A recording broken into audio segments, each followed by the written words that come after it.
Veliko je govora o novih policijskih pooblastilih na športnih prireditvah.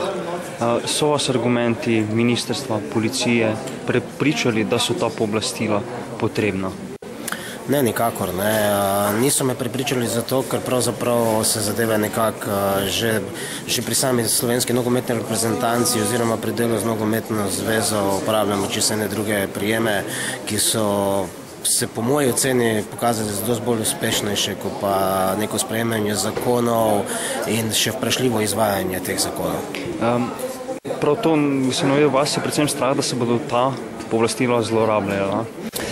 Tako je, lejte, sicer je tako, delo s policijo je tudi preko spoterjev v zadnje čase dosti bolj na boljšem nivoju, kakor je bilo, ne.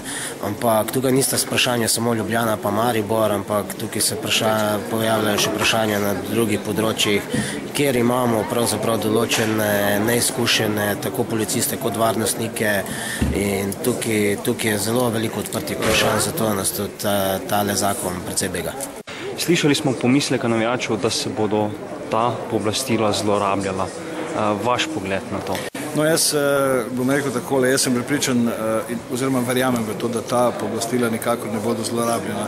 Ne nazadnje je že samo dejstvo, da se v zadnjem času toliko govori o teh pooblastilih in to je dejansko enako kot zakon o navijačih, ki ta pooblastila tako imenujemo.